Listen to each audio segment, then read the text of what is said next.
If you work as a manufacturing facilities engineer, installing a new piece of equipment can be as complex as the machinery itself.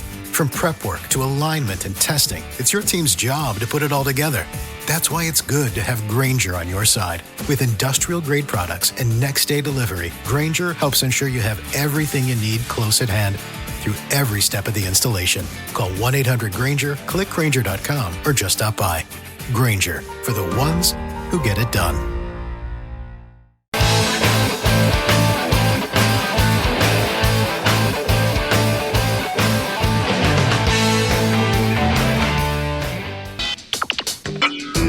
You are about to listen to the Dr. Daliah Show. Sassy, stimulating medical talk radio.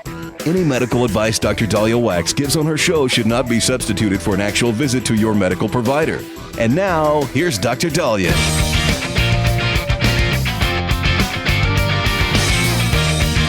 All right, guys, we are back on the Dr. Daliah Show. 1-877-DOC-DALI, 1-877-DOC-DALI. Well, we have a lot to get to today, but I want to open with this. You know, when I was in training, we had so many people who had injuries from falling off a ladder. Falling off a ladder was so common. And sadly, even today, we still have thousands of injuries that occur. It's going down thanks to the great work of the nonprofit American Ladder Institute. And so I am really excited for our next guest, Mike Van Bree, Director of Product Safety and Engineering at Louisville Ladder, talking to us about ladder safety. Mike, oh my gosh, I'm so glad you're here. Thank you for joining us. Dr. Daliah, thank you so much for this opportunity to talk about ladder safety. It sounds like you have some unfortunate personal experience in that as well. Wow. Well, you being president of this nonprofit American Ladder Institute, oh my gosh, I can't commend you on all the great work you're doing. Talk to us about why ladder safety is so important.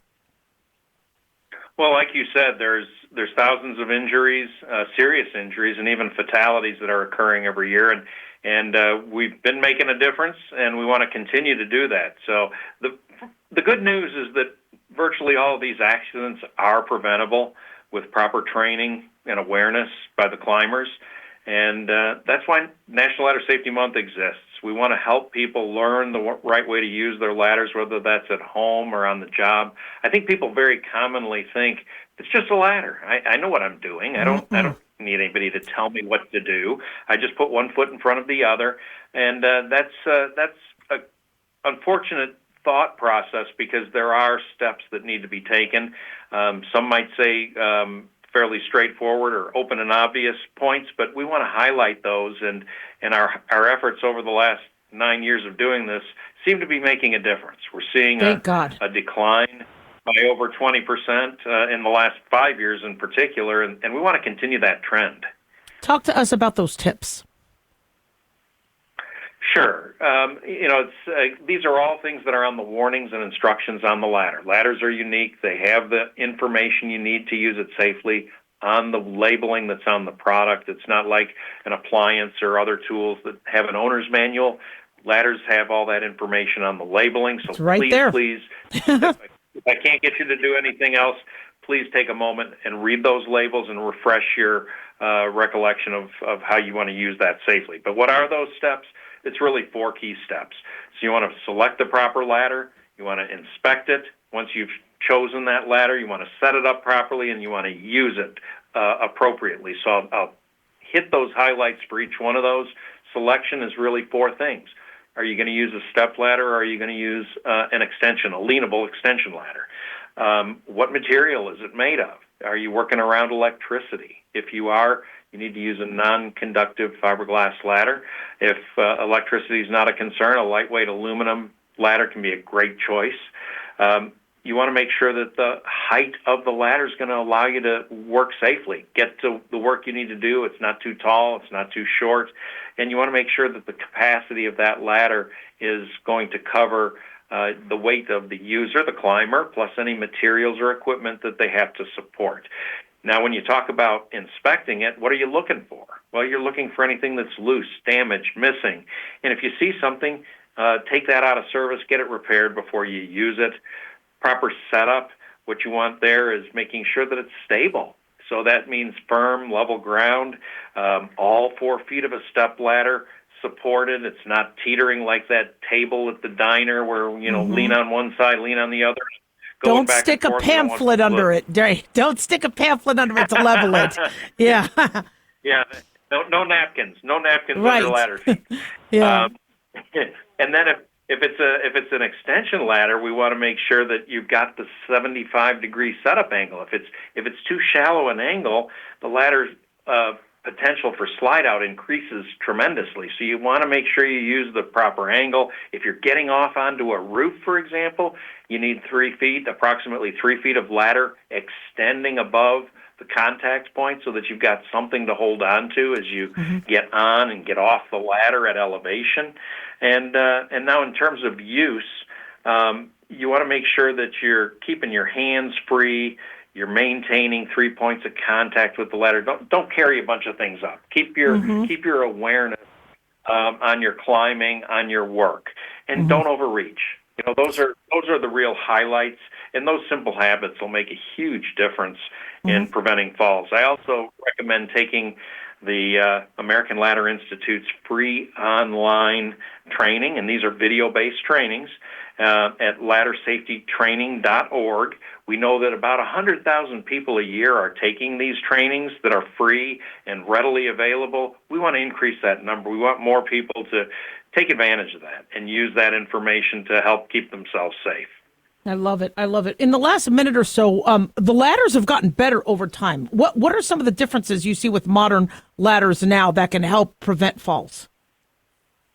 Well, when you say better over time, I want to be clear. Ladders have been engineered products for over 100 years. So the industry and engineers like myself have put a lot of effort into going back to the 1920s to make sure that the ladders are safe. What's really changed is ladders are lightweight, like everything else, gets lighter. Durable materials that make them both strong and easy to handle and gives you safety built in. There's specialized ladders. I think that's probably the biggest change is using those specialized ladders. For example, we now have leanable step ladders. Historically, step ladders were not to be leaned. And not all step ladders are able to be leaned, but manufacturers are designing some step ladders with the capability of being used on all 4 feet with the spreaders locked, but you can also fold it up and secure it and lean it for better access for your work. So you can use it leaning and self-supporting. So that utility is really what's increased. Awesome. Well, Mike Van Bree, we really appreciate all you've done and everything the American Ladder Institute has done. One more time, give us the website. Laddersafetytraining.org. That's those videos. And another one that has some great material is laddersafetymonth.com. And there's great safety resources there, flyers, videos, webinars, etc. Nice. Thank you, Mike. Can't wait to have you back. God bless. Thank you so much. All right, guys, don't go away. We'll be right back. 1-877-DOC-DALI.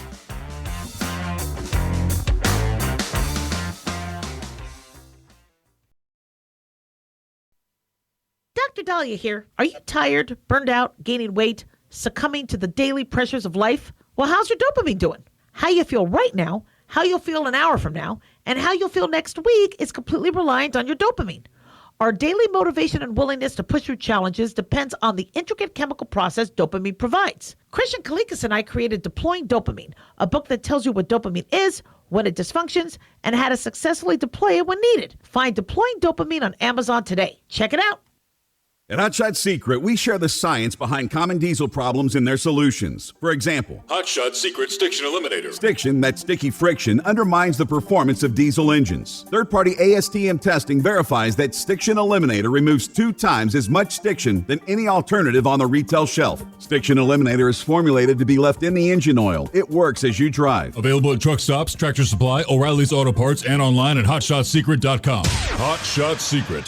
Powered by science. In a study, it was found that 33% of 44 herbal supplements had no trace of the advertised herb. Don't let that happen to you. Hi, this is Dr. Mitch. If you want to ensure quality, please go to TotalWellness.com. Supplements made for physicians only now available to you too. TotalWellness.com, helping you to look good, feel good, and enjoy total wellness. Carl Amari here to tell you about our newest website for old-time radio lovers. It's 100radioshows.com. At this site, there are 5 old-time radio shows waiting for you to download free as our gift to you, and be sure to browse the additional 700 old-time radio shows available to you for 70% off by using the promo code RADIO at checkout. This is a limited-time offer, so log on to 100radioshows.com. That's 100radioshows.com.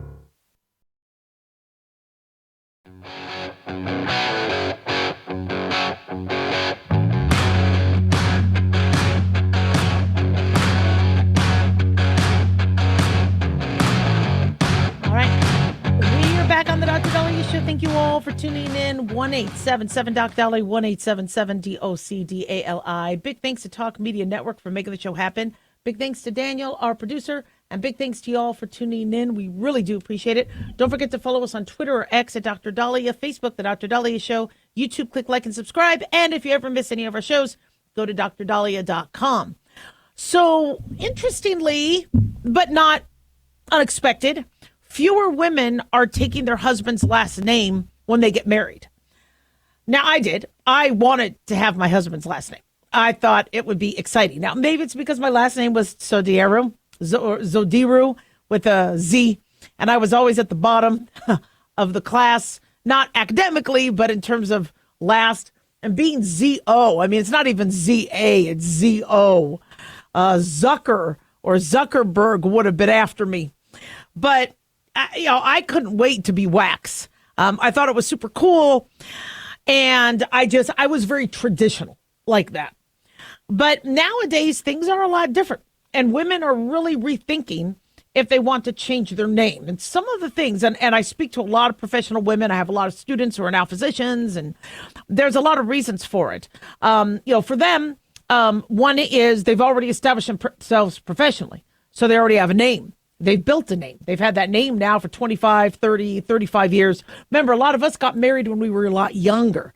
Now, many women are marrying when they're almost middle age. So they've established their name. They've established their life. So to change their identity, a little more difficult than, for me, I got married while in medical school. So I was totally fine being Dr. Daliah Wax, whether I was Zodiru or not. I just was excited about that. That was just something I wanted. But a lot of women, professionally, they've built their name. That's who they are. Another issue is will the marriage last? If the marriage doesn't last, they have to keep changing their name. The husband doesn't, but they have to keep changing their name, which is difficult. Another issue is a lot of women want to have the same name as their children. And I'm noticing a lot of patients, the mom's name is different from their kids because they got married and then the marriage fell through and they might have returned back to their maiden name, or now they have a new spouse, and then their children aren't identified as them. And, when you give birth and you go through what you go through to give birth, you kind of want to share a name with your kids. God forbid Corey ever leaves me, and I hope he never does. I'll probably still keep the last name because my kids have that name. And one other issue that is very valid is many individuals come from families where they're the last of that name. I had that conversation with my husband, and my husband's, before he married me, is like, are you going to take my name? I go, good. He's like, if you weren't, I don't know how, that would sit. I don't know if I would be comfortable with that. And I go, the only reason why I would keep my name is if there were no other Zodirus, if I was the last of the line, because I think that's pretty sad for a family to lose their name in history because they had a daughter. And then the daughter gets married and the names are gone. Fortunately, I have 2 brothers. And fortunately, my brothers have had children. So my family's name lives on. But I told my husband, if I was the last of the family, God forbid, I would hyphenate the name, and I would somehow either keep or hyphenate. Now, how common is this? Well, a study a couple years ago said 96% of men will keep their name. 4% of men will change their name to their wives. That was shocking. I didn't expect that. But in terms of women, at the time of the study, which was, I think, 2023, 79% of women, when they got married, took on their husband's name. A smaller percent kept theirs, I think 13%, and 6% hyphenated. I think we're going to see a lot more hyphenations. I think the hyphenation is a nice compromise because you keep your family's name going, but you are also bonding and taking on the name of your loved one. And then the kids will have hyphenated names. Some people don't like that. I see all sides. Again, I was very traditional. I wanted my husband's name, but if I was the last of my family, no, I would have probably somehow tried to integrate it. Or even if I took the name, made sure my kids still were able to integrate it because I just didn't want to see the family bloodline lost. Now, and things are different now, but it's interesting to see how society looks at things and how now we are at this time where a lot of things are getting, I don't want to say bucked in a bad word, but being challenged. A lot of the traditional things being challenged. I really loved taking on my husband's name. However, I noticed that there was within the families and the in-laws, and I understand because you always think you're the center of the earth, whoever you are, that because of the family name, the other family goes by the wayside. Not cool. And so I think a lot of people have seen what's happened in the past where they're like, look, my maiden name, yeah, that's when I was a maiden or whatever the terminology is, but that's still who I am. And for me, I come from a family where you have descendants from Abraham, Isaac, and Jacob. There's a very rich history that we have. We had Zodirus who were in concentration camps. We had Zodirus who had to flee Russia and flee Germany. And my family, all they did was flee. I mean, they just fleed. Thank God they made their way, and my father made his way to America, and then I was able to be born here and be American. So, for those of you kind of struggling with your daughter-in-law or your son-in-law or on what they're going to do with names, pick your battles. I don't think that should be a complete game changer. In fact, we had a listener a few years back that was very concerned because their son was going to marry somebody who wasn't going to take on their name, and they thought that was a red flag. And they were concerned that, it's because she doesn't expect the marriage to last, or you forget, a lot of us have a lot of pride in our families. And also, yes, it's very American to do, but in Europe, in some countries in Europe, no, the females keep their name.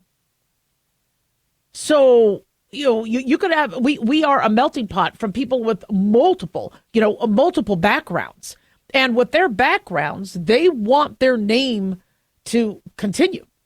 And interestingly, from a practical standpoint, I'm reading some of these cases where people were saying that their spouse had a different name. And so insurance looked at them differently. Certain legal matters looked at them differently because they weren't sharing the same name. And they always had to explain, no, they're my wife. They just have a different name. And so it might be easier to all have the same name. For me, I want to have the same name as my family and my kids, but it might not be practical as it was, and I'm more of a traditionalist. I love tradition. I love the idea of being a bride. Now, did my family give my husband a dowry? No, they had no money. That idea of you need to pay somebody to take your woman. I remember my dad was talking to me about that. He goes, if nobody wants to marry you, we're going to have to pay. That's what a dowry is. And I'm like, oh God, oh my, what would you pay? He's like, anything. To get ready. I supported myself, so it wasn't no big deal. But, there's a lot of pride in a name. And I wouldn't look at that as a red flag. Like prenups. People always say, oh my gosh, if they ask me to do a prenup, there's lack of trust. No, I bring up the Tom Brady Giselle. Is it Gazelle or Giselle? relationship. Their divorce, albeit probably still not super easy, compared to other celebrities, that went pretty smoothly because it was this is how we're doing it. It's simple. Now, my husband and I didn't sign a prenup because I didn't have any money. He didn't have any money. And yeah, but for those of you that are, you do have things that you're proud of, things in your family. These are things that you want as yours.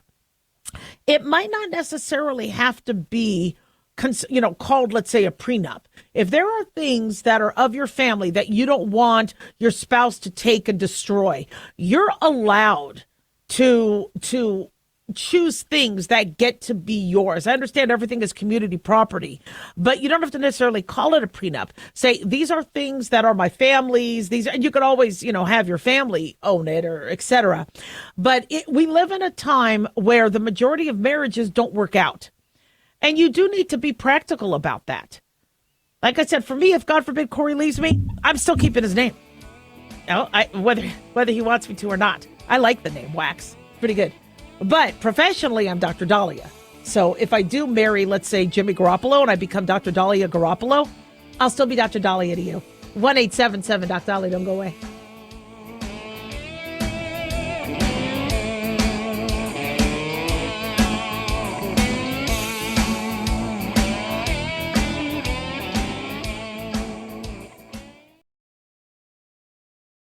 At Hot Shot Secret, we share the science behind common diesel problems and their solutions. For example, Diesel fuel cetane levels. in many states, the cetane rating in diesel fuel is 42 to 45. Most diesel engines operate more efficiently with a cetane rating of 48 to 50. One treatment of Hot Shot Secret Diesel Extreme will raise your cetane 7 points, increase fuel economy, and improve cold starts. Due to a cleaner burn, there are less hydrocarbons and particulate matter in your exhaust. This reduces the blockage of your diesel particulate filter. Using Diesel Extreme generates 83% less DPF regeneration. The 6-in-1 Diesel Extreme formula also includes the most concentrated detergent on the market, lubricity enhancer, water demulsifier, rust and corrosion inhibitors, and a fuel stabilizer. Hot Shot Secret Diesel Extreme is available nationwide at truck stops, fine farm and auto stores, and online at hotshotsecret.com. Hot Shot Secret, powered by science.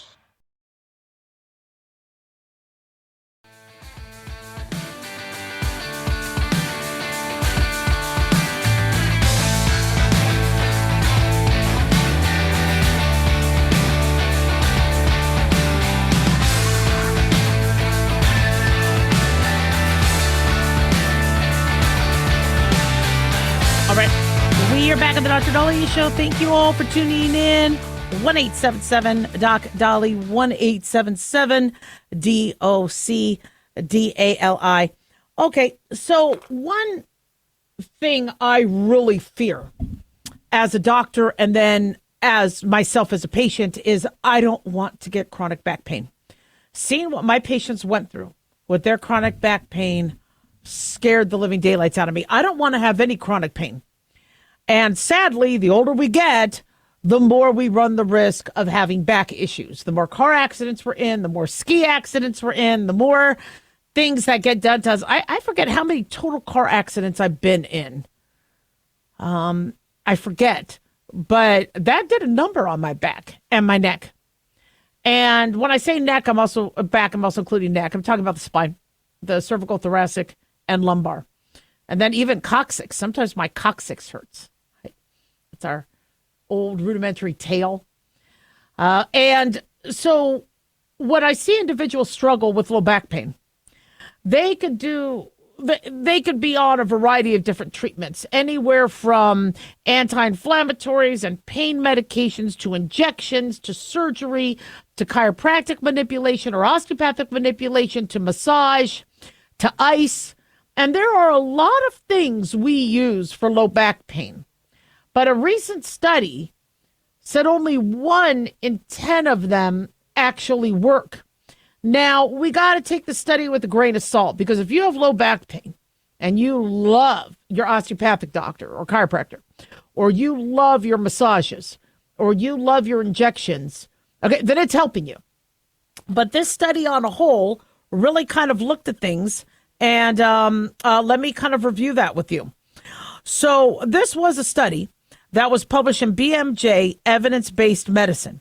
And they found 1 in every 10 treatments, so maybe 10% of them, may be effective in relieving low back pain. Chronic back pain is one of the most common types of pain, affecting 16 million Americans. I think that number is grossly underrated. I think it's even more. But according to Dr. Aidan Cashin, Deputy Director for the Center for Pain Impact at Neuroscience Research Australia and Conjoint Senior Lecturer in the School of Health Sciences in Sydney, he says, our review did not find reliable evidence of large effects for any of the included treatments.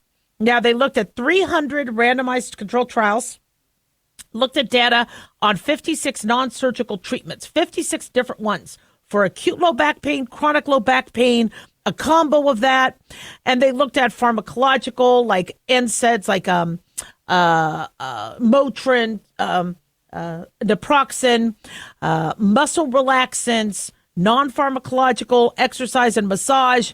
And they said ineffective treatments for acute low back pain, meaning back pain that's happening acutely, over the period of hours, days, weeks, were found. The ineffective ones included exercise, steroid injections, and Tylenol. They said chronic low back pain, antibiotics, and anesthetics were also unlikely to be suitable treatment options.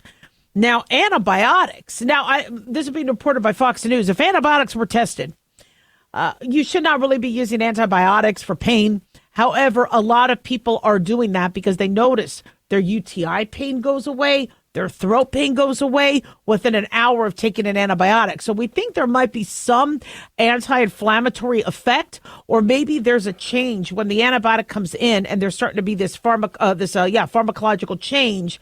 The inflammatory cells might be like, all right, guys, let's back off, because a lot of our pain is from our inflammatory cells and the inflammation that ensues. And so there's a chance that maybe that's why people feel better from bronchitis or sore throat or UTIs when they take an antibiotic from a pain perspective, because there might be some sort of a negative feedback mechanism on the inflammatory components. But I don't know what's been studied in that. I just know people say antibiotics help them with their pain, but they say don't be doing that. For acute low back pain, they said non-steroidal anti-inflammatory drugs like your Motrin, your ibuprofen, naproxen could be effective. For chronic low back pain, they said therapies including exercising, taping, spinal manipulation through osteopaths or chiropractors, antidepressants, transient receptor potential vanilloids, these TRPV1 agonists is a new science, or a new avenue of medications that could be used for pain, very targeted and very, very cool. But they said, even though they can be effective, the effects were small. So the findings were inconclusive for many other treatments due to the limited number of randomized participations and poor study quality. They say we need further high-quality placebo-control trials to understand the efficacy of these treatments. So that's why I said, guys, take this with a grain of salt, okay? I mean, just because this study says, well, chiropractic or osteopathic manipulation may not work for long-term low back pain. Listen, they even said that the study had limitations. So if you like it, do it. If you don't like it, if it doesn't work, you don't do it. If the injections help, great. If they don't, they don't. But what I think is really going on is people's back pain. It really depends. Is it a disc issue? Is it arthritic issue? Is it a dependence on pain medications? Is it a threshold issue? Is it a low serotonin issue? I know some of you are like, antidepressants. Why are they studying that? Well, because we found people with lower serotonin may be more prone to hurt. Yet when your serotonin is higher, it may not. But like, did you guys ever bang your elbow and hit your funny bone? And on days when you're in a bad mood, you're like, son of a... But on days when you're in a good mood or you're excited about something or you're at a concert, this is what really blows my mind. Concert injuries. I'm not talking about the severe ones. How many times have we been banged around and somebody hitting your head or tripping you and you falling and bleeding or whatever, but you're at a concert, you're having a good time, you don't feel it. You might feel it the next day. So when your endorphins are up, your serotonin's up, your dopamine is up, Yeah, that could have an effect on pain. So that's why those things were studied. But some people have such severe spinal stenosis or narrowing of their spinal cord, such severe pathology causing their pain, that yes, a lot of these things might not work. Now, a lot of when somebody does have severe back pain, the medical providers, and I see thousands upon thousands of pages of notes every month because I do disability exams for the state and workers' comp exams. And you'll see doctors will say, look, we could do a trial before we jump to surgery. We could do a trial of anti-inflammatories. We could do a trial of physical therapy, trial of massage, hot, cold packs, injections. But if it fails, we might have to go and do surgery. But no doctor's going to jump right to surgery for back pain, without at least trying conservative measures. They're called conservative measures. So for some people, it does work. They say, you know what? I don't need surgery. It's livable. I'm fine. I could deal with this. It's not getting worse. For others, they go, I can't take it anymore. I need the surgery. Now, another thing, too, that I always tell people is if you had a life where you were 0 out of 10 pain and you never felt pain, and all of a sudden you've been in a car accident or you've had a broken bone or you have an issue, your pain threshold's different. Success, yes, albeit amazing success, would be going back to 0 out of 10, but you might be at a 1 or 2, and that might be the best you're going to get.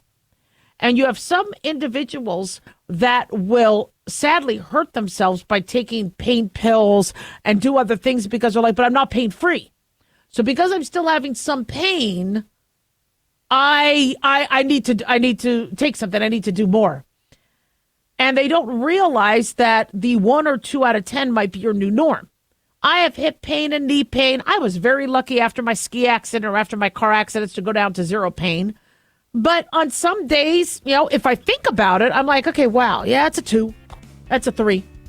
And doesn't mean I have to take a medication for it if it's livable, But if you're having chronic inflammation, sometimes we do like to minimize that inflammation, but you got to be careful with these NSAIDs like Motrin and naproxen because it can affect your kidneys, your heart, your stomach, and your liver. 1-877-DOC-DALIAH. Don't go away.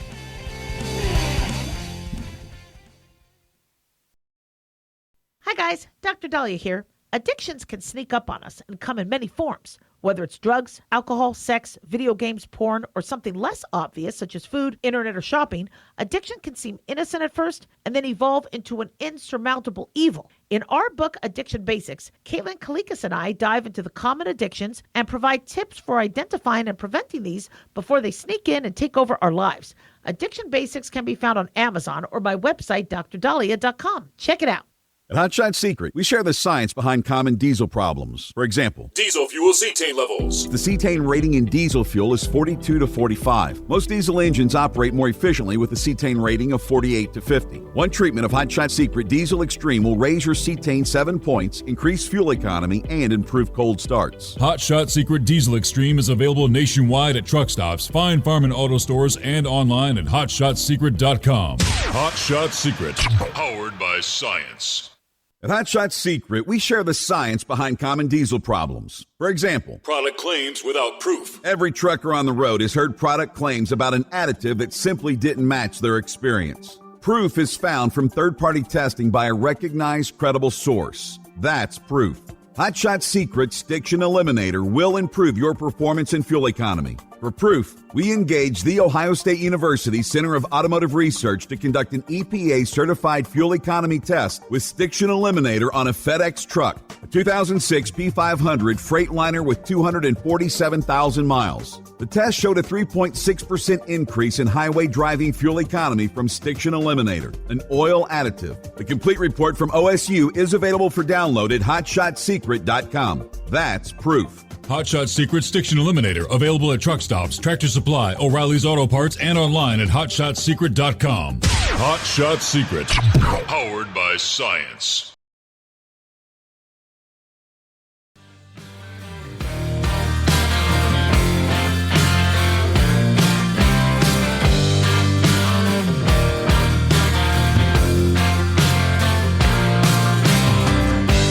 All right. back on the Dr. Daliah Show. Thank you all for tuning in. 1-877 Dali, 1-877-DOC-DALI. So there is nothing more exciting and exhilarating than falling in love. Falling in love is amazing. And when you've been married as long as I have, for so many years, I think back to, those first few dates, and when I was actually dating a friend of his before I started dating him, but I'm like, he's kind of cute, and when you go back and you want to capture that again, and we talk about romance and marriages and how to kind of keep things fresh and fun, but sadly, a lot of you are at risk for scams online, and there was one woman who lost almost $1 million because she fell for a scam where she thought she was online dating Brad Pitt. Now, some of you will say, oh my gosh, how could she have been so obtuse or naive? Well, these scams start off really, really subtle. So basically, I think she was like skiing in the French Alps or something, and Brad Pitt's supposed mother DM'd her. And she starts to become friends with this person who pretends to be Brad Pitt's mom. Then she's like, my son could really use you. Somebody like you. Let me introduce you to. Because usually a lot of these scams is they write, I get these scams all the time, where they write and they'll go, hi, Daliah, you're hot. And I'm like, I know. No, but that's how I know it's fake, because I'm not hot. If somebody online is saying you're hot, I'm like, okay, then that's already either a bot or that person is completely lying through their teeth. So that's how I know. But if they go, you could use some cosmetic surgery, and, I'd like to kind of help you with some nip tuck. And then I'd be like, okay, this person's real. This person is actually looking at my actual pictures and knows for sure what my situation is. But anyway, so this woman, she ends up starting to then, I guess, be in this relationship who she thought had to do with Brad Pitt. And then the mother reaches out to her saying, this is a Brad Pitt's real mom, that he's in the hospital. He has kidney cancer. He needs help, but all his accounts are frozen because of the divorce with Angelina Jolie. So she's falling for all this and starts spending money and sending money. And you need to really, really be careful. And, I get it's very addictive to, have somebody that thinks you're the most amazing and beautiful and then send you poems and but there's scammers out there. And what makes this more difficult is we used to say, don't date somebody you met online. Okay. Make sure it was, somebody set up through a friend of a friend but everybody's online now. Okay, we don't have penny savers anymore, where people would meet people and add in the penny saver. We don't, if you're not going to school or you're doing online school, you're not meeting people.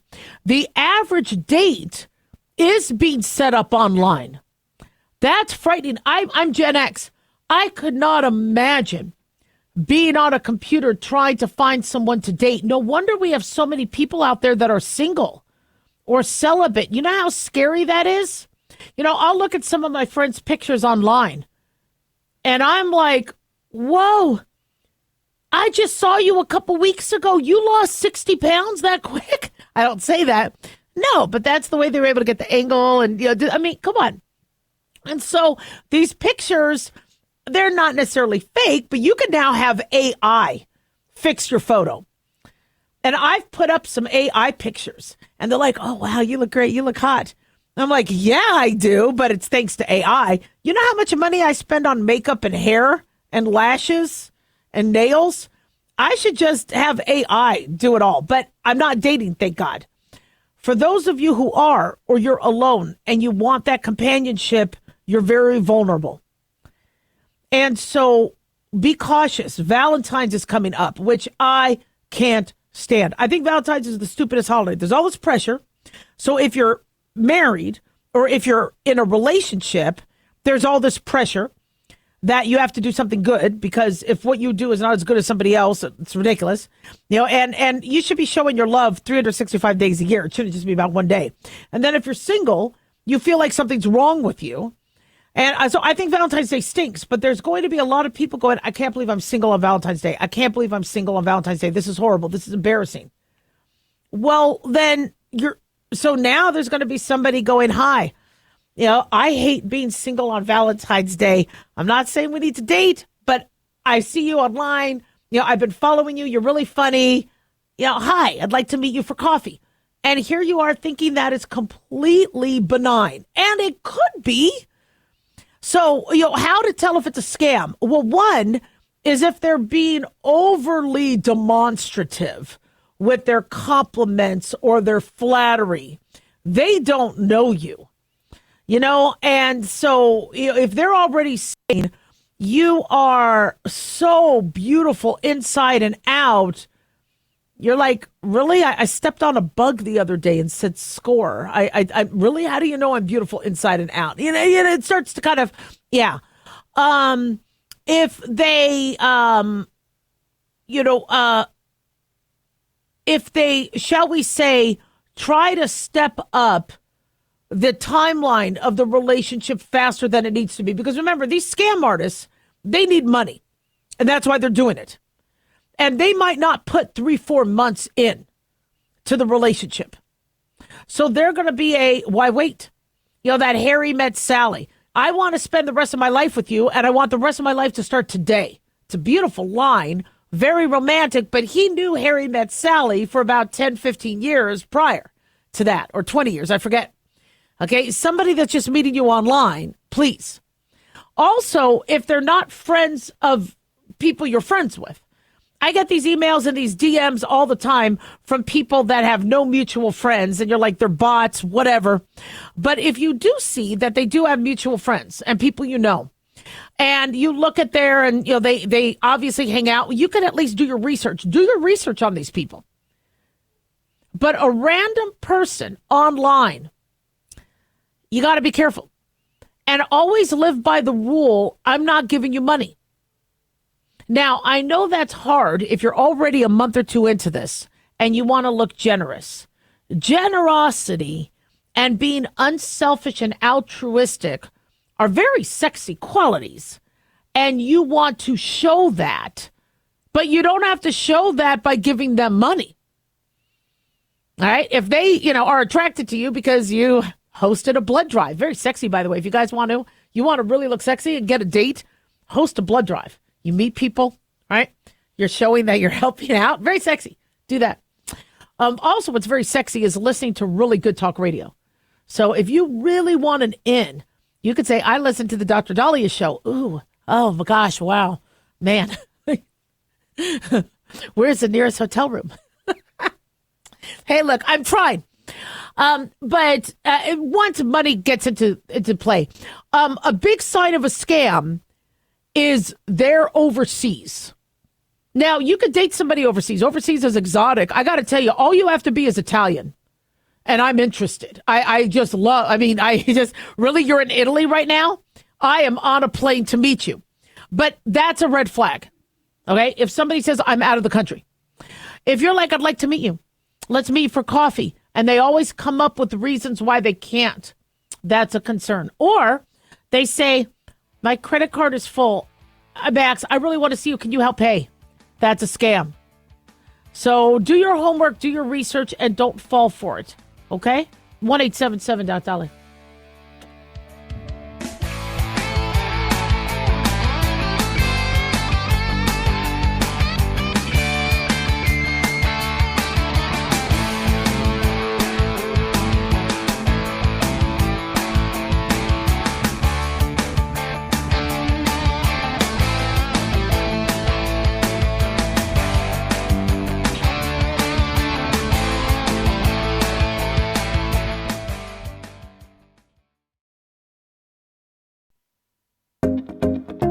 Did you know that healthy arteries make a gas? Yes, actually 3 known gases. Hi, I'm Dr. Mitch, and nitric oxide is a gas that's readily made all day long to keep our arteries open by relaxing the blood vessel walls. By doing this, our circulation is increased, bringing blood, oxygen, and nutrients to every part of your body. Both age and poor diet can lead to a loss of this precious gas, and in turn, blood pressure can go up, energy can go down, and you can get tingling in your hands and feet. Well, our product, Ultimate Nitric Oxide, can easily help fix this lack of nitric oxide. Go to TotalWellness.com. That's TotalWellness.com, where we are helping you to look good, feel good, and enjoy total wellness.